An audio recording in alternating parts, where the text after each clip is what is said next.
살아있지요? 네. 지난 주일부터 화요일까지 우리가 수련회를 진행했죠. 앞에서 말씀드린 것처럼 원래 3박 4일까지 수요일까지였는데 우리가 방역 지침을 세운 대로 추가 확진자가 나올 시에는 즉시 수련회를 중단한다라는 지침을 세워서 화요일 날 오전에 추가 확진자를 확인하고 저희가 오후에 일정을 마무리하고 돌아왔습니다. 이제 막 서로가 GBS를 통해서 은혜들을 좀 나누고 또 친해지고 또 저녁 예배에 주실 은혜들을 막 기대할 만할 때쯤에 이렇게 수련회가 딱 중단된 것이 솔직한 마음으로 좀 아쉬움들이 있었습니다. 심지어 이제 수련회 참여하려고 멀리서 달려왔는데 오자마자 가는 인원들도 있었어요. 그러니까 한 명이 아니라 여러 명이 있었죠. 그래서 좀 아쉬웠습니다. 그런데 잘 결정했다고 생각해요. 이번에 참 감사한 것은 우리 청년들이 굉장히 철저하게 방역을 했음에도 불구하고 기쁨으로 감당해 줬다라는 겁니다. 수련회 가기 전부터 신속 항원을 받고 또 예배 드리기 전에 또 자가 키트를 또 받고 그리고 가서도 증상이 있을 때마다 스스로 체크하는 여러분들을 통해서 확진자가 빨리 나왔고 그래서 빨리 중단될 수 있었어요. 만약에 우리가 그렇게 무시하고 아예 그냥 넘어가지 뭐 괜찮을 거야 라고 그냥 했다면 어쩌면 더 크게 확진이 되었을지도 몰랐겠다라는 생각이 듭니다. 그런데 여러분들을 보면서 어떤 마음이 들었냐면 우리가 로마서 말씀을 통해 나누었던 은혜가 우리 가운데 흘러가고 있구나라는 것을 보게 되었습니다.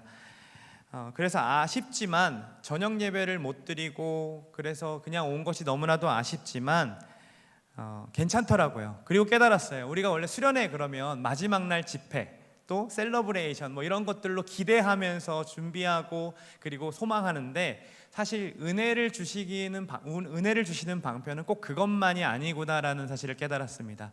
하나님이 은혜 주시고자 하면 물놀이를 통해서도 은혜를 주실 수 있다라는 사실을 깨달았어요. 저 은혜 엄청 많이 받았습니다. 제 안에 갖고 있던 그런 억울함과 서름과 어려움과 고통들이 물놀이를 통해서 다 씻겨져 내려가는 은혜를 경험했어요. 도움 주신 여러분들에게 감사드립니다. 또 감사한 것이 있다면 로마서를 우리가 함께 본다라는 거였어요. 저는 이제껏 로마서 하면 복음이 무엇인가에 대해서 잘 말하는 그 복음의 정수라고 생각했었습니다. 그런데 우리가 나누었던 것처럼 로마서의 초점은 복음이지만 그 복음을 통해서 뭘 이루고 싶은 거냐면 로마 교회 안에 있던 분열을 연합시키는 것이 목적이었다는 거죠. 연합이 왜 필요했습니까? 유대인들의 주축으로 있었던 교회가 유대인들이 추방을 당하게 됐고 5년이라는 시간이 지난 뒤에 다시 로마에 돌아왔을 때에 이방인들 주축으로 세력이 형성되어 왔었죠. 그로 인해서 어떻게 돼요? 서로가의 삶을 통해서 계속해서 서로 비방하기 시작하고 이게 옳은가 이게 맞는가에 대한 고민들이 시작하니까 그로 인해 분열이 일어나기 시작한 겁니다. 그래서 우리가 보았듯이 이방인들은 이방인들끼리, 유대인들은 유대인들끼리, 또 노예들은 노예들끼리, 여자들은 여자들끼리 이렇게 분열되어서 교회가 존재했음을 우리는 16장의 말씀을 통해서 볼 수 있었습니다. 그런 자들에게 서로의 공동체 안에 진짜 연합이 필요하다, 진짜 복음이 필요한 이유를 여성인 베베를 먼저 보내서 바울의 어투와 바울의 마음을 살려서 읽게 했던 것이 바로 로마 교회에 보낸 편지였죠. 여러분들이 만약에 유대인이고 이방인이었다면 어떤 바울의 말을 기대했을까요? 이방인들은 바울이 그동안 주장했던 우리는 자유하다라는 것들을 로마서 안에서 설명해 주기를 바랬을 겁니다. 또 유대인들은 어떤 생각이 했을까요? 바울이 유대인 중에 유대인이잖아요. 그러면 그들이 얼마나 잘못한 건지 그 서신서에 꼭 적혀 있으면 좋겠다라는 생각으로 기대하면서 베베의 말을 들었겠죠. 근데 1장을 읽는데 이 베베가 유대인이 아니라 이방인들에게 몸을 기울여서 이렇게 이야기하는데 1장 뒷부분에 보시면 이방인들을 향해 몸을 틀어 이방인의 모든 죄악들을 다 이야기하고 있습니다. 성경을 가진 분들은 29절에 31절까지를 보시면 21가지의 죄가 나열되고 있어요. 그래서 제가 띄워놨어요. 이렇게 한번 볼까요? 불의, 추악, 탐욕, 악의, 시기, 살인, 분쟁, 사기, 악독, 수근수근하는 것, 비방하는 것, 미워하시는 능욕, 그리고 교만, 자랑, 악을 도모하는 거, 부모 교역하는 거, 우매하는 거, 배약하는 거, 이 모든 것들이 지금 다 누구에게 해당하는 죄냐면 유대인들을 물론 포함하지만 이방인들에게 자행되었던 죄라는 거죠. 베베가 이방인들을 향해서 몸을 기울여서 이렇게 얘기했을 때 그걸 보고 있는 유대인들은 어떤 마음이 들었을까요? 거 봐. 니네들 그렇게 자유하게 살더니 커봐 혼날 줄 알았다. 어이 더러운 것들. 역시 유대인 중에 유대인 사도 바울이었어. 속이 다 시원하다. 이런 마음이 들지 않겠어요? 막 불의들, 추악, 탐욕 이렇게 베베가 이야기할 때 옳소, 맞아, 저 사람이 저런 얘기했어, 저 사람이 저렇게 행동했어 라고 하면서 그런 손가락질하고 비난하는 일들이 그 현장 안에서 아마도 있었을 거라고 생각됩니다. 베베가 그것을 낭독하고 잠시 조용하게 한 뒤에 다시 몸을 유대인 쪽으로 기울여서 2장의 내용을 설명하는데 2장의 내용 안에 첫 번째 내용이 이렇게 설명되어 있습니다. 같이 한번 읽어볼까요? 시작. 그러므로 사람아, 누구를 막론하고 네가 핑계하지 못할 것은 남을 판단하는 것으로 네가 너를 정죄함이니 판단하는 네가 같은 일을 행함이니라. 너희는 뭐 잘하는 게 있냐라고 하면서 유대인들에게 이제 그들의 죄악을 얘기하는데요, 이방인들의 죄 이외에 이방인들이 지지 않는 죄까지도 말하고 있습니다. 그리고 3장에 가서는 모든 사람의 죄를 이야기합니다. 남자도 여자도 부유층도 노예도 이방인이건 유대인이건 모든 사람이 죄를 범했다라고 말하는 거죠.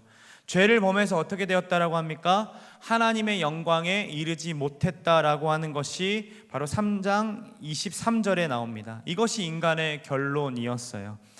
바울은 교회 안에서 일어나는 이 분열의 문제를 근본적인 눈으로 바라봤습니다. 우리는 어떻게 봐요? 분열이 일어나면 저 사람의 말 때문에 문제야, 저 사람의 행동이 문제야, 저들이 무리지음이 문제야 라고 이야기하죠. 그러나 바울은 근본적인 문제가 복음을 모르기 때문에 이런 일이 일어났다라고 이야기하는 거죠. 이들은 복음을 모르는 사람이 아니었습니다. 예수 믿기로 작정했고 복음을 받아들였던 사람들이었습니다. 그러나 그들의 삶은 복음과 전혀 상관없이 흘러가는 삶이었기 때문에 너희들 복음이 무엇인지 모르고 있구나, 너희들이 영적 예배, 너희의 몸을 산 제물로 드리는 그 영적 예배를 드리려면 그 원동력이 바로 복음이어야 해 라고 하면서 1장부터 11장까지 복음에 대한 내용을 설명하고 있는 거죠. 복음이 무엇인지 설명하기 이전에 여러분 먼저 알아야 될 사실은 이 복음을 전하는 자 스스로가 자신을 어떤 존재로 인식하고 있는지를 알 필요가 있습니다. 복음을 아는 듯하나 모른 채 하며 살아가는 이들 앞에서 어쩌면 사도 바울은 나는 복음을 아는 사람이고 심지어 권위도 있는 사람입니다. 유명한 사역자고 전도자였습니다. 그러면 너희들 이렇게 살면 안 되라고 권위로 누를 수도 있었겠지만 사도 바울은 그러한 태도를 취하지 않습니다. 왜냐하면 복음이 무엇인지 알고 있었기 때문이죠. 그래서 사도 바울은 자기를 두 가지로 설명하는데 첫 번째는 이렇게 얘기하고 있습니다. 같이 한번 1절을 읽어보겠습니다. 예수 그리스도의 종 바울은 사도로 부르심을 받아 하나님의 복음을 위하여 택정함을 입었으니. 바울은 첫째로 자신을 뭐라고 해석하냐면, 뭐라고 소개하고 있냐면 종이라고 소개하고 있습니다. 노예로 얘기하고 있다는 거죠. 이 당시 종과 노예는 동물과 같은 취급을 받았습니다. 노예 시장에 가서 노예를 사올 때에는 빨개 벗고 가격표를 매긴 다음에 혀를 내밀어 보라고 해서 건강 상태를 체크하고 근육을 눌러보고 일할 만한 사람인지 데리고 오는 것이 노예였습니다. 그가 얼마나 공부를 했는지 얼마나 했는지도 중요하겠지만 가장 중요했던 건 그냥 건강 상태였던 거죠. 그런데 그래서 그런 문화 가운데 있던 자들에게 너는 노예 같아, 너는 종 같아 라고 얘기하는 건 굉장히 무례한 말이었고 사람을 완전히 이렇게 비하하는 말이었습니다. 그런데 바울이 지금 자신을 뭐라고 얘기합니까? 그리스도의 노예다라고 얘기하고 있는 거죠. 누구도 종이 되고자 하지 않았던 시대 가운데 서로 자신의 말이 맞다라고 하며 내가 크다라고 얘기하고 있는 그 교회 무리 안에서 권위자였던 사도 바울이 뭐라고 자신을 소개하냐면 나는 그리스도의 종이야 라고 이야기하고 있는 거죠. 왜 이렇게 합니까? 예수님이 그렇게 하셨기 때문입니다. 예수님 어떻게 하셨습니까? 예수님 당시에도 제자들 무리 가운데 어떤 이야기들, 어떤 논쟁들이 있었습니까? 서로 누가 크냐라고 하면서 싸우는 모습들이 있었을 때 예수님 그들 앞에서 무릎을 꿇고 그들의 발을 씻기셨던 것이 예수님이 하셨던 일이었습니다. 창조주이시고 모든 만물을 주관하시는 그 하나님께서 인간의 몸으로 오신 것도 수치스러운 일인데 그들의 발 앞에 무릎을 꿇고 그들의 더러운 발을 씻기셨다라는 것, 그 복음이 무엇인지, 그 의미가 무엇인지 바울이 알기 때문에 자신을 예수 그리스도의 종이라고 설명하는 것을 서슴지 않다라는 거죠. 두 번째로 그는 자신을 뭐라고 얘기합니까? 사도라고 얘기합니다. 사도라고 하면 우리는 굉장히 대단한 사람, 구별된 사람으로 생각하지만 이 당시 사도라는 자는 그 의미는 보냄받은 사람이라는 뜻입니다.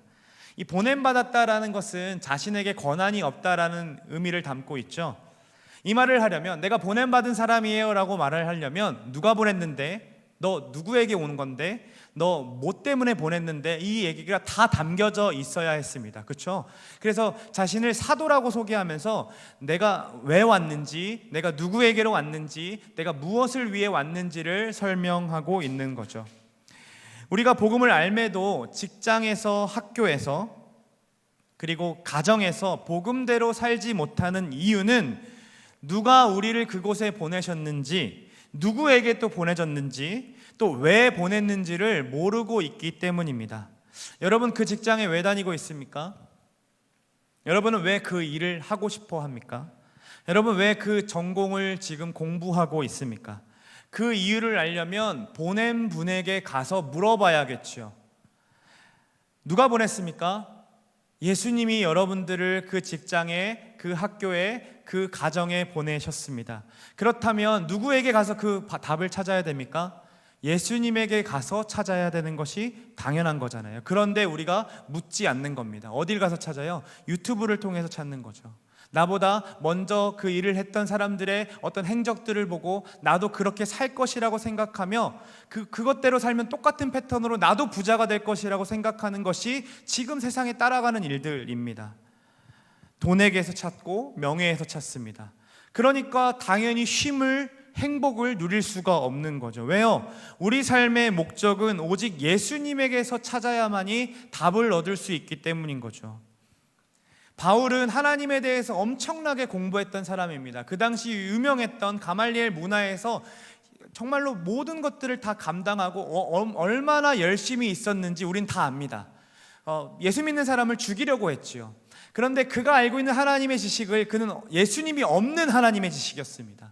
그래서 그 지식을 어디에 쓰입니까? 비방하고 판단하고 그리고 예수 믿는 사람을 죽이고자 하는 데 사용합니다. 결국 예수님이 없으면 자신이 아무리 높은 지위에 있건 자신이 높은 학문을 연구해도 그것이 예수님과 별개라면 사람을 죽이거나 사람을 살리는 데 사용하지 못한다는 거죠. 그래서 사람을 죽이고 관계를 깨트리고 비방하고 정죄하는 데 사용된다라는 겁니다. 그런데 예수님을 만나고 나서 바울이 변화가 됐죠. 어떻게 변화가 됐습니까? 자신이 공부했던 바로는 메시아는 그런 분이 아닌데, 메시아는 반드시 승리를 얻는 사람인데, 예수님이 찾아오셔서 내가 박해하는 예수라라고 하는 그 음성이 들리자마자 그가 뒤집어지기 시작합니다. 그리고 예수라는 그 복음이 받아들여지는 순간 자신의 학문들이 다 정리되기 시작하면서 이제 자신을 뭐라고 합니까? 유대인 중에 유대인이요, 내가 할례 받은 자요, 이렇게 이런 것들을 자랑하거나 자신이 알고 있는 것들을 모르는 사람들, 율법을 어기는 사람들을 비방하거나 판단하는데 자신의 지식을 사용하지 않습니다. 오히려 자신을 예수 그리스도의 종이요, 나는 사도라고, 보냄받은 사람이라고 명백하게 이야기하면서 자신을 그 앞에서 낮추고 있는 겁니다. 그러면 이 복음, 이 바울이 사도로 부르심을 받았고 이 종으로 부르심을 받았는데 무엇 때문에 부르심을 받았다라고 얘기합니까? 1절을 다시 한번 보십시오. 하나님의 복음을 위하여 부르심을 받았다라고 얘기합니다. 하나님의 복음을 위하여. 그러면 여러분, 도대체 복음이 무엇입니까?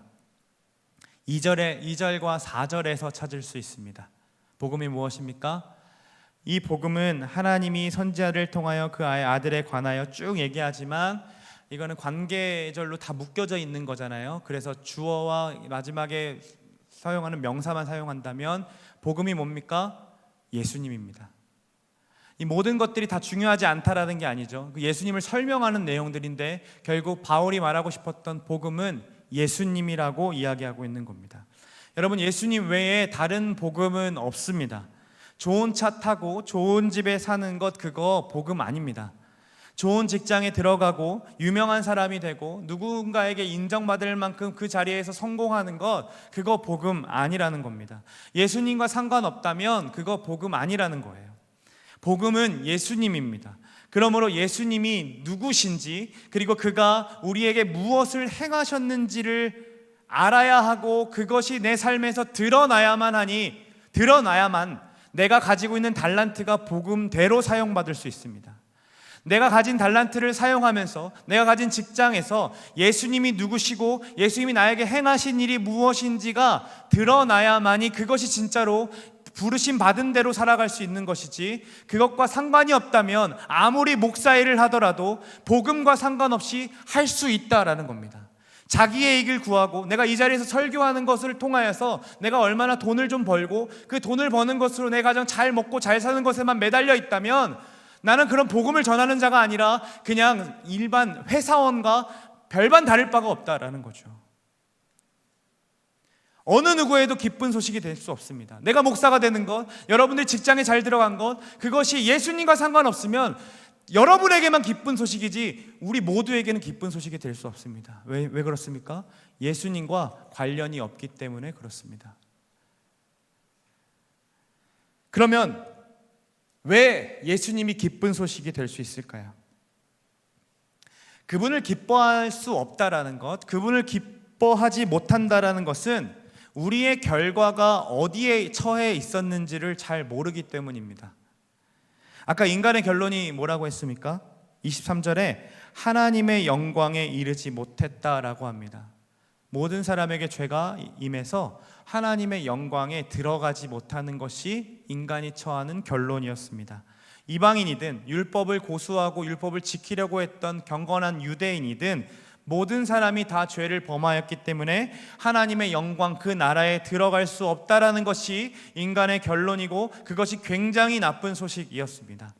창세기부터 말라기까지 역사 안에서 사람들의 이야기를 통해서 구원이 무엇인지 믿음이 무엇인지를 설명합니다. 구약은 이야기를 통해서 설명합니다. 그런데 어느 누구도 자신의 힘으로 죽음을 극복해낸 사람은 없습니다. 에녹, 엘리야도 자신이 경건했기 때문에 구원받은 것이 아니라 하나님께서 그들을 구원하셨기 때문에 가능했던 일이었습니다. 모든 이들은 다 죽었습니다. 죽었다라는 것은 그들이 죄를 극복하지 못했다라는 거고, 그 죄를 극복하지 못해서 죽었다라는 것은 결국 영원한 죽음에 그들이 들어가게 되었다라는 겁니다. 이것이 인간의 결론이고 우리의 결론이었습니다. 구약의 백성들은 이 결론에서 벗어나고 싶어서 의를 얻으면 구원받을 수 있다라고 생각했습니다. 의롭게 살면 나는 하나님의 영광에 들어갈 수 있다라고 생각한 거죠. 그래서 하나님이 주신 율법을 소중하게 다루었습니다. 그러나 그들은 알았습니다. 100% 율법을 지킬 수 있는 사람이 없다라는 것을 알았습니다. 율법에 의하면 99% 다 지켜도 한 가지 율법을 범하면 모두 다 범한 겁니다. 그래서 그들은 알았습니다. 어느 누구도 의인이 될 수 없구나. 어느 누구도 다 율법을 지킬 수 없구나. 그래서 뭐라고 합니까? 자신들을 불의한 자라고 얘기합니다. 불의한 자. 구약의 용어는 불의한 자고요, 신약의 용어로는 죄를 범했다라고 얘기하는 거죠. 그래서 불의한 자가 어떻게 됩니까? 1장 18절에 나와 있습니다. 하나님의 진노가 불의로 진리를 막는 사람들의 모든 경건하지 않음과 불의에 대하여 하늘로부터 나타나니. 하나님의 진노가 나타납니다. 누구에게? 불의에 대하여 나타납니다. 불의한 자가 겪게 된 결과는 뭡니까? 하나님의 진노입니다. 피할 수가 없습니다. 피하려면 어떻게 될까요? 의를 잃어버린 게 불의라면 피하려면 어떻게 됩니까? 의를 다시 되찾아야겠죠.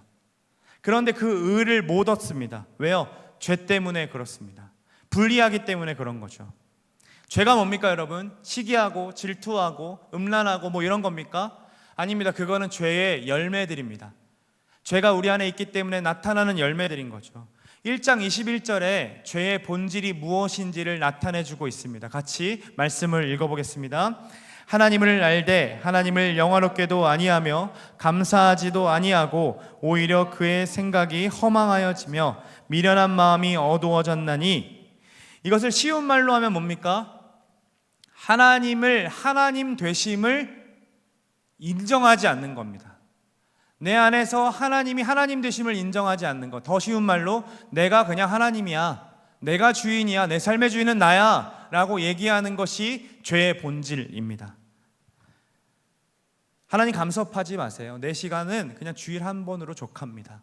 하나님 내 돈은 감섭하지 마세요. 11조 드렸잖아요. 나머지 돈은 제가 알아서 합니다 라는 그 내 것을 주장하는 것, 내 시간을 주장하고 내 돈을 주장하고 내 감정, 하나님이 주인이 아니라 내가 하나님이 되겠다라고 하는 것이 바로 죄의 출발이었고 죄의 본질입니다. 이게 죄의 지배 아래 머물게 되면 나타나는 우리의 현상들입니다. 그런데 이것이 한 번 죄를 범했다라고 해서 나타나는 것이 아니에요. 쌓이고 쌓이면서 익숙해지고 무뎌집니다.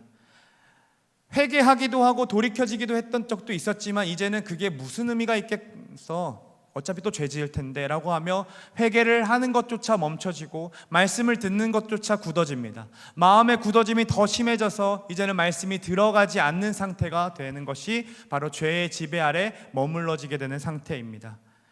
어떻게 됩니까? 영적인 것, 또 은혜를 누리는 것에 힘을 쏟으려고 하지 않죠. 내가 하고 싶은 대로 내 시간 사용하고 싶고 내가 하고 싶은 대로 내 열정들을 사용하고 싶기 때문에 그런 자들에게 훈련, 예배 중요하지 않습니다. 미친 짓이죠. 그거 안 받아도, 훈련 받지 않아도 굳이 DTS 해야 됩니까? 훈련 받지 않아도 성도라고 인정받는데, 예배 드리는데 아무 지장이 없는데 뭐하러 제자 훈련 받고 뭐하러 훈련을 받겠습니까? 이럴 때 하나님의 진노가 무엇인지 그들의 삶에 조금은 알만한 일들이 벌어지기 시작합니다. 그게 뭘까요? 훈련 안 해요. 설교 진짜 듣기 싫네. 그러면 막 이렇게 얘기하고 마음을 품으면 갑자기 막 성경책이 막 엎어지다거나 컴퓨터가 꺼진다거나 교회 딱 나갔는데 교통사고 나고 이런 걸까요? 그렇게 하나님 역사하시지 않습니다. 하나님은 그렇게 역사하시는 분 아닙니다. 성경에서 말하는 하나님의 진노는 24절에서 28절에 나와 있습니다. 같이 보겠습니다. 보시면 그러므로 하나님께서 그들의 마음의 정욕대로 더러움에 내버려 두사 그리고 이 때문에 하나님께서 그들을 부끄러운 욕심에 내버려 두셨으니 또 28절에 그들의 마음에 하나님 두기를 싫어하며 하나님께서 그들을 그 상실한 마음대로 내버려 두사. 세 가지가 나옵니다. 뭐가 나옵니까? 정욕에, 부끄러운 욕심에, 상실한 마음대로 사는 데 나옵니다. 성경에서 반복은 강조라고 했죠. 무엇이 강조되고 있습니까? 내버려 두사가 강조되고 있습니다. 여러분, 하나님의 진노는 그 상태 그대로 내버려 두는 겁니다. 여러분들이 하나님 마음에 정욕을 품고 있고 음란하고 그리고 우상 숭배하며 하나님 마음에 두기 싫어하는 마음 상태에 살고 있는데 아무렇지 않다면 그게 바로 지금 하나님의 진노를 경험하고 있는 겁니다. 내 안에 죄책이 다가오고 내 안에 하나님 앞에 회개해야 되는 열정들이 생기고 예배에 가서 무릎 꿇고 싶다라는 마음이 생긴다라는 건 하나님이 여러분들을 붙잡고 있는 겁니다. 그런데 하나님의 진노는 여러분들이 하나님 말씀을 안 듣는다고 해서 교통사고를 당하거나 다리가 깨지거나 여러 가지 일들이 벌어지는 것이 아니라 그저 그 상태로 내버려 두는 것이 하나님의 진노라고 지금 로마서 말씀은 이야기하고 있는 거죠. 여러분, 내버려 두면 어떻게 됩니까? 24절부터 32절을 한번 눈으로 쭉 보세요. 우상을 숭배하고요, 순리대로 몸을 사용하려고 두지 않습니다. 그리고 우상과 음란함으로 가기 시작합니다. 더 비참한 게 있어요. 그 상태로 놓여져 있는데 본인이 모르는 겁니다. 주변 사람들은 다 압니다. 그가 지금 어떻게 죄의 지배 아래 머물러 있는지 다 아는데 본인이 모르는 거예요. 여러분의 인생에서 마치 죄의 문이 막 열린 것처럼 이것저것 막 잘 풀리는데 하나님과 멀어진 경험들은 없습니까? 저는 청년 사역하면서 수도 없이 봤습니다. 대학 잘 들어가는 게 정말 복입니까? 직장 원하는 데 가는 게 진짜 복입니까? 가니까 하나님 믿고 싶지 않다고, 내 삶이 내가 부족한 게 없으니까 하나님 찾고 싶지 않다라고 하는 청년들이 너무나도 많습니다. 여러분, 제발 속지 마세요. 돈 잘 버는 것, 명예로운 자리를 지키는 것, 성적 잘 받아서 장학금 받고 수석으로 졸업하고 지금 제가 목사 일을 하는 일까지 예수님이 없으면, 예수님이 나에게 허락하신 그 복음으로가 아니라 내 이기적인 욕심과 내 안의 우상들로 드러내며 자기 합리화하고 그렇게 살아간다면 그거는 복이 아니라 지금 벌을 받고 있는 상태입니다. 결국 하나님의 진노는 이 상태로 내버려 두신다라는 거예요. 물살이 막 떠내려가는데 그냥 내려가도록 내버려 두시는 게 하나님의 진노라는 거죠. 그럼 반대로 은혜는 뭡니까? 하나님의 사랑을 받는다는 게 뭡니까? 내버려 두시는 게 아니라 붙잡아 주시고 막아 주시는 게 은혜입니다. 내 손을 잡아 주시는 게 은혜라는 거예요. 그렇다면 내가 죄 지으러 갔는데 교통사고를 나가서 혹여나 내가 병이 생겨서 하나님 편에 머무를 수 있다면 그 일은 은혜가 될 수 있다는 거죠. 저는 몰랐습니다. 저는 스포츠 의학을 하고 싶어 했습니다. 너무 잘 어울리죠? 의학. 영진이가 절레절레 할 줄 몰랐네. 저는 의학을 하고 싶었습니다. 운동치료사가 되고 싶었어요. 그래서 재수를 했고 떨어졌습니다. 한체대를 갔는데 떨어졌는데, 두 번째 입시를 준비할 때 운동을 스스로 이제 하는 방법을 길렀기 때문에 공부와 같이 병행하면 충분히 경희대 갈 수 있을 거라고 생각했습니다. 그런데 허리가 너무 아파서 병원에 갔더니 의사가 그렇게 얘기하는 거예요. 허리 디스크니까 운동하지 말라고. 그래서 날개가 꺾인 것 같았습니다. 내가 하고 싶었던 일을 이제는 못하게 되었다는 사실에 난 그럼 뭐 해야 되지? 라고 생각했습니다. 저는 7번 성향을 갖고 있기 때문에 위기에 그렇게 짓눌려 있지 않습니다. 뭐 하면 재밌을까? 뭐 하면 흥미로울까 생각하다가 하나님이 저에게 이 자리로 불러주셨어요. 지금 생각해보면 신학교 가도 운동을 굉장히 많이 했습니다. 그래서 그냥 해도 되지 않았을까라고 생각이 들지만 한편으로 생각하면 만약에 제가 그 자리로 가서 하나님이 나에게 디스크가 아니라 그냥 운동 건강하게 해서 스포츠학을 가게 하셨다면 어쩌면 저도 저 친구들처럼 음란하고 술 먹고 향락을 즐기는 데에 굉장히 앞장서서 놀고 있는 사람이 되었을 거예요. 지금도 내 친구들은 어서 돌아오라고 얘기합니다. 그만큼 너가 술 마실 때가 그리웠다라고 얘기할 만큼 잘 놀기 때문에 저는 아마도 이 자리에 없었을 가능성이 큽니다. 그런데 하나님이 신학교에 보내셔서 하나님 옆에 붙게 하시고 그리고 여러분 앞에서 설교하는 자로 세우셨던 거죠. 여러분의 삶을 한번 돌아보세요. 여러분이 여기 있는 이유는 모두 하나님 은혜 때문 아닙니까? 여러분이 잘나서 이 공동체를 선택했습니까? 내버려 두실 수 있었는데 하나님 여러분을 잘 막아주시고 손잡아주시고 복음을 받아들일 수 있게 하셨고 또 공동체에 불러주신 것 아닙니까? 그렇게 우리를 모아주시고 한 공동체로 부르셨다는데 우리가 어찌 서로를 비방하고 비난하면서 내가 저 사람보다 덜 음란하니까, 내가 저 사람보다는 그래도 술을 좀 덜 먹으니까 저 사람보다는 낫지라고 손가락질하고 비난할 수 있겠습니까? 우리 모두가 다 하나님께 붙들림 받은 사람들입니다. 모든 것이 하나님의 은혜인 거죠. 우리는 은혜를 잘 모릅니다. 왜 모릅니까? 자신이 잘난 줄 알기 때문에 그렇습니다.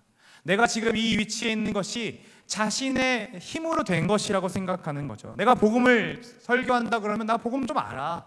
성경 다 아는 내용이야. 그래서 복음 그러면 마치 다 아는 것처럼 하며 귀를 닫아버립니다. 그러니 은혜를 누릴 수 없죠. 로마 교회 사람들이 그랬습니다. 자신들이 복음을 안다고 생각했던 거예요. 그런데 복음을 아는 공동체에 어떤 일이 벌어집니까? 관계의 깨어짐과 죄의 분열함이 생기는 거죠. 복음을 안다고 했는데요. 내 말이 맞다라고 주장했는데 결국 그 이기심으로 모든 관계를 깨트려 버리는 게 그 교회 안에 벌어진 것입니다.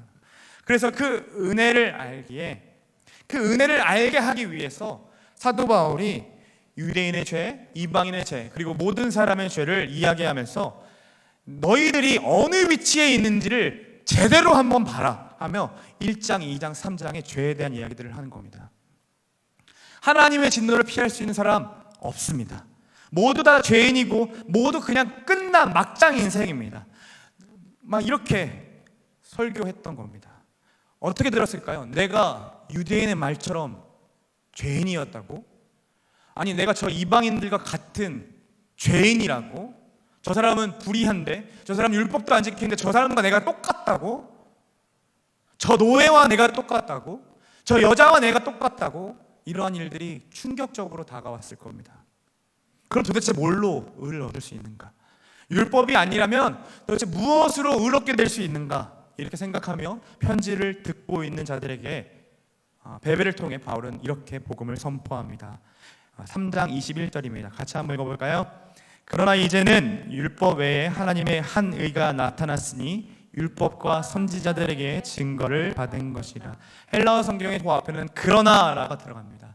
죄지었고 죄지었고 죄지었는데 그러나 이제는 이라고 하면 이제 복음을 선포하고 있는 거죠. 그리고 율법과 선지자, 이게 뭡니까? 구약 성경을 의미합니다.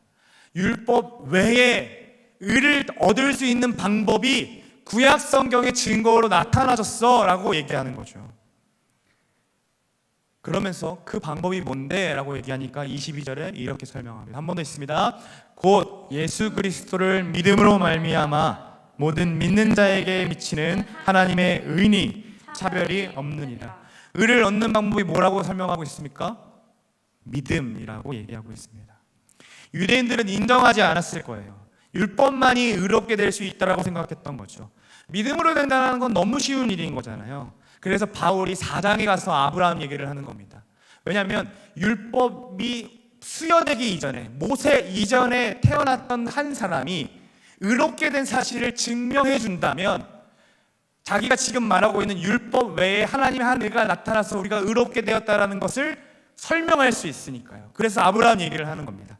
그랬더니 유대인들이 뭐라고 그러냐면 아브라함은 할례 때문에 의로워진 거잖아. 할례 받아야 된다니까 그래서 라고 얘기하는 거죠. 그래서 또 설명해 줍니다. 할례를 받을 시점이 의로워진 것인지 아니면 그 전에 의로워진 것인지 창세기 말씀을 통해 설명해 주는 내용이 4장에 나오고, 그래서 증명해 낸 다음에 이렇게 얘기합니다. 4장 11절입니다. 그가 할례의 표를 받은 것은 무할례시다. 할례 받기 이전에 이미 믿음으로 한 의를 받았다. 그러니까 아브라함은 너는 유대인들 할례자들의 조상만이 아니라 무할례자들인 이방인들의 조상도 되는 거예요. 왜? 그도 믿음으로 받았으니까 라고 얘기하는 거죠. 이들은 유대인이냐 이방인이냐는 사람으로 나누었습니다. 그런데 5장에 가서 바울이 이렇게 나눕니다. 이방인인지 유대인인지 중요하지 않아. 노예인지 부유층인지 중요하지 않아. 여자인지 남자인지 중요하지 않아. 사람은 두 분류로 나눠지는데 이렇게 나눠져. 아담 안에 있는 자냐 예수 안에 있는 자냐라고 나눠져요. 그렇게 나눠진다고 지금 5장의 내용을 이야기하고 있는 거죠. 그러고 난 뒤에 모든 사람이, 유대인들이 어떤 얘기를 했을까요? 예수도 유대인이잖아. 그러면 우리는 예수 안에 있는 자네 라고 생각했는데 바울이 이렇게 얘기하는 거예요. 5장 12절 한 번 더 읽어볼까요? 그러므로 한 사람으로 말미암아 죄가 세상에 들어오고 죄로 말미암아 사망이 들어왔나니 이와 같이 모든 사람이 죄를 지었으므로 사망이 모든 사람에게 이르렀느니라. 여러분 마지막이에요. 설교가 아직 끝나가요. 오늘 빨리 끝내야 되는 게 너무 아쉽지만 이거 수련해서 1시간 넘게 해야 되는 설교인데 이 콘서트의 악박으로 이거 지금 이런 얘기도 하면 안 돼. 마지막이에요. 아담 안에 있는 사람은요 뭘 경험합니까? 절망을 경험할 수밖에 없습니다. 죄의 지배 아래 있고 사망이 그들의 결론이기 때문에 그들의 삶에는 죄의 열매가 가득할 수밖에 없는 거예요. 냄새나고 더럽고 추악하고 음란합니다. 여기서 나올 수 있는 방법, 이 아담 안의 무리에서 나올 수 있는 방법이 뭐 있습니까? 하나밖에 없어요. 아담 안의 무리에서 끊어질 수 있는 방법은 죽는 것밖에 없습니다. 죽어야만이 그 죄의 열매를 끊을 수 있기 때문인 거죠. 그런데 문제는 죽으면 끝이 아니라는 게 문제입니다. 그렇죠? 왜 그렇습니까? 영원한 사망으로 이르게 되죠. 죽으면 끝이 아니라 죽고 난 뒤에 영원한 죽음에 이르게 된다는 겁니다. 그래서 부활을 해야만이 영원한 사망에 이르지 않을 수 있는데 부활할 수 있는 사람이 누가 있습니까? 어느 누구도 아담 안에서 자라서 부활한 사람이 없죠. 결국 영원한 죽음을 피할 수 없다. 아담 안에 있는 사람은 죽어도 그 죄의 열매는 끊을 수 있지만 영원한 죽음을 피할 수 없구나. 다 지옥행이야 라고 하는 것이 바로 아담 안에 있는 사람들의 결론이었습니다. 그래서 우리 구주 예수님이 아담 안에서 태어나신 겁니다. 밖에서 태어나셔서 오신 분이 아니라 아담 안에서 태어나신 겁니다. 그리고 아담 안에서 죽을 수밖에 없던 우리를 끌어안고 같이 함께 죽고 함께 부활하셔서 우리에게 새로운 생명을 주셨다라는 것이 바로 복음입니다. 이 복음을 정말로 여러분 믿으십니까? 이게 정말 사실임을 여러분 믿어지십니까? 만약에 이것이 진짜라면 여러분 삶에서 구원이 나는 필요 없어, 이 정도만 알면 돼 라고 얘기할 수 있을까요? 정말 이 내용의 성경의 내용이 지금 짧게만 설명해도 정말 1장부터 5장까지 수많은 진리들이 담겨져 있는데 이거 다 아는 내용이라고, 복음, 예수님이 나를 위해 죽으시고 구원하신 거잖아, 그걸로 끝난 거 아니야? 라고 생각한다는 것 말이 되는 이야기일까요? 당연히 아니죠. 그 복음을 안다면 나도 그리스도 안으로 가고 싶다, 그리스도 안에 살고 싶다라는 것이 고백되어질 수밖에 없습니다. 진짜이고 사실이며 진리인 이 내용이 여러분의 삶으로 전환되는 방법을 딱 한 가지 주셨어요. 그게 뭡니까? 믿음입니다. 너무 허탈한 것 같고 너무 쉬운 이야기 같지만 그 예수님이 아담 안에 태어나셔서 죽으시고 부활하셔서 그리스도 안에 자리를 만들어 주셨고, 모든 사람이 죄인이지만 하나님의 의로 말미암아 하나님의 영광에 이르렀던 그 진리가 여러분의 진리가 되려면 단 한 가지밖에 없습니다. 믿으시면 됩니다. 그 믿음으로 말미암아 여러분들이 구원받을 수 있습니다. 이 사실을 알고, 이 사실이 이제 다 이해가 됐다면, 그러고 이제 3장을 이제 이 말씀을 읽으면 이제 그 복음이 무엇인지 더 명확하게 오게 됩니다. 3장 23절 24절 한번 읽어보겠습니다. 시작. 모든 사람이 죄를 범하였음에 하나님의 영광에 이르지 못하더니 그리스도 예수 안에 있는 속량으로 말미암아 하나님의 은혜로 값없이 의롭다 하심을 얻은 자 되었느니라. 우리 모두는 죄를 범하였고 그리스도 안으로 하나님의 영광에 이르지 못하는 사람들이었습니다. 그 의를 얻는 것은 율법도 아니고 혈통도 아닙니다. 뭡니까? 오직 믿음으로 가능하게 되었습니다. 그런데 그 믿음이 무엇을 믿는 거냐라고 했을 때 저 단어를 얘기합니다. 속량함으로 말미암아라고 얘기합니다. 속량입니다. 여러분, 이 속량하셨다라는 게 뭡니까? 이거는 고급 단어가 아닙니다. 로마 시대 가운데 일상 언어로 사용되었던 단어인데 특히 노예 시장에서 가장 많이 사용되었던 단어였습니다. 노예 시장에 가면 여기에 음식을 잘하는 노예들이 줄지어 서 있고, 여기에 힘을 잘 쓰는 노예들, 여기 전투를 하는 노예들, 여러 가지 그 분야별로 노예들이 서 있습니다. 그런 노예들이 멋있는 옷을 입고 있지 않습니다. 그냥 빨개 먹은 채로 이렇게 가격표를 하나 목에 걸고 이렇게 매어 있었습니다. 그런 노예 시장 가운데 사람들이 값을 쳐서 내가 데리고 오는 것이 바로 속량입니다. 이 당시 노예들은 주인에게 소속이 되면 인장을 찍었습니다. 인두에 찢어서, 예를 들면 저는 조동이니까 제 노예들은 다 C를 찍는 겁니다. 조에 해당하는. 그래서 목이나 여기 팔 옆에 찍어서 사람들이 노예인 걸 보려면 이 어디 소속인지를 다 볼 수 있었습니다. 그런데 노예들이 그 당시에도 도망가는 노예들이 너무 많았던 거예요. 그래서 추노꾼처럼 노예들을, 도망간 사람들을 잘 잡는 관리청이 있었는데 도망가자마자 뭐 하겠습니까? 그런 노예들은 당연히 이 인장들을, 이 인주를 다 뜯어내는 거죠. 아파도 어쩔 수 없어요. 밤새 잡히기 전까지 밤새 이거를 뜯어내야 됩니다. 칼로 후벼 파서 뜯어내야 되는 게 노예들이 해야 될 일이었습니다. 그런데 잡힐까요? 안 잡힐까요? 잡혀오는 노예들이 있었어요. 그럼 잡혀온 노예들은 어떻게 하냐면 이마에다가 새깁니다. 이마에다가, 얘는 도망갔다가 잡혀온 사람이라고 약자를 새기고요, 한 사람은 또 훔쳤다가 내 물건을 훔쳐간 사람이라고 노예를 새깁니다. 그 노예들은 다 저쪽 한 구석에 있는 겁니다. 아무도 거기는 쳐다보지 않습니다. 왜요? 쓸모가 없습니다. 사람들은 다 10만 원씩 하는데 저 노예들 얼마나 할까요? 한 10,000원 정도, 10,000원 이하 정도로 됩니다. 여러분들은 사겠습니까? 저 노예? 아무도 살려 하지 않죠. 그런데 언제 사나요? 그래도 좀 싼 맛에 쓰려고 살려고 가는 겁니다.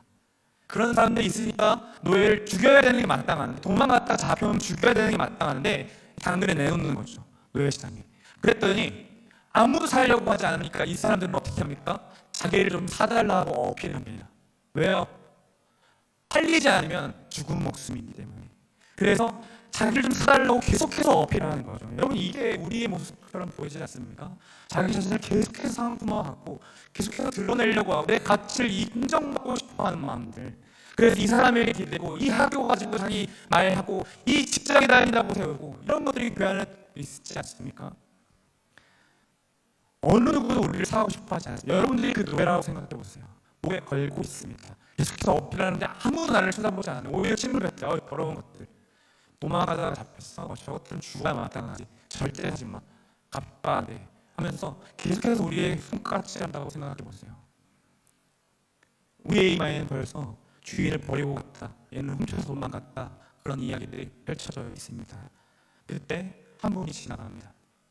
그리고 나를 보더니 손가락질을 하는 거예요. 네. 저 노예 내가 살게. 근데 노예 세상이 이렇게 얘기합니다. 얘는 쓸모없습니다. 얘 사면 후회합니다. 얘는 안 됩니다. 이거 보세요. 여기 훔친 거, 여기 도망간 거 다 있잖아요. 얘는 완전히 쓰레기 중 쓰레기예요. 이런 애 살려면 저기 그 군사들 빠가지고 그냥 칼바지를 쓰는 거지 당신 같은 사람이 사는 거 아닙니다. 라고 말립니다. 그런데 계속 얘기합니다. 나는 쟤를 사고 싶어. 나는 쟤야만 해.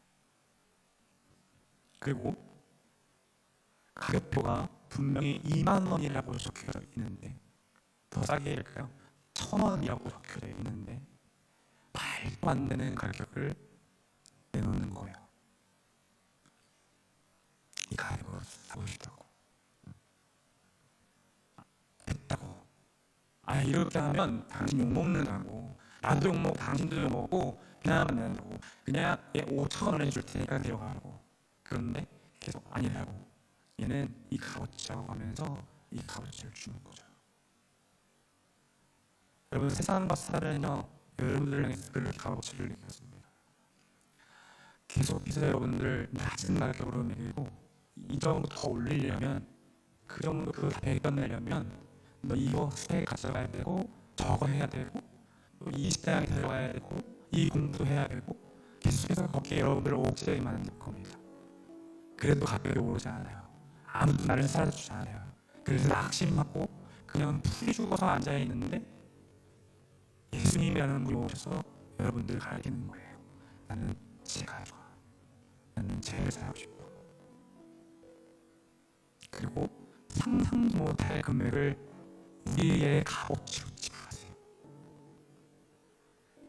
그 존귀하시고 영화로우시고 놀라우신 그 하나님, 그 하나님이시라는 그 값어치, 어느 누구와 비교할 수 없는 그 값어치를 벌써 내시면서 이걸로 사고 싶다라고 말씀하시는 것, 그것이 바로 속량이고 이 사실을 믿는 것이 바로 복음을 받아들이는 겁니다. 여러분 연합하고 싶어요? 여러분 하나 되고 싶어요? 왜 공동체가 하나 되자 이걸 안 됩니다. 여러분의 하나 되는 동기는 바로 내가 어떤 값으로 사는 존재인지를 아는 것입니다. 내 존재가 세상에 말하는 것처럼 값어치 있는 그런 그 값어치가 아니라 예수님이 나에게 매겨주신 그 값어치를 발견하고 그 복음을 안는 것이 바로 우리가 연합될 수 있는 이유입니다. 여러분, 복음을 부끄러워하지 않기를 소망합니다.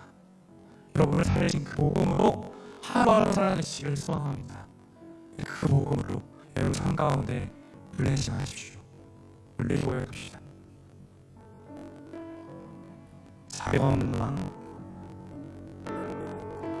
자격 없는 날 왕께서 반기시네. 잃어버린 날 찾으신 오 그 사랑, 오 그 사랑.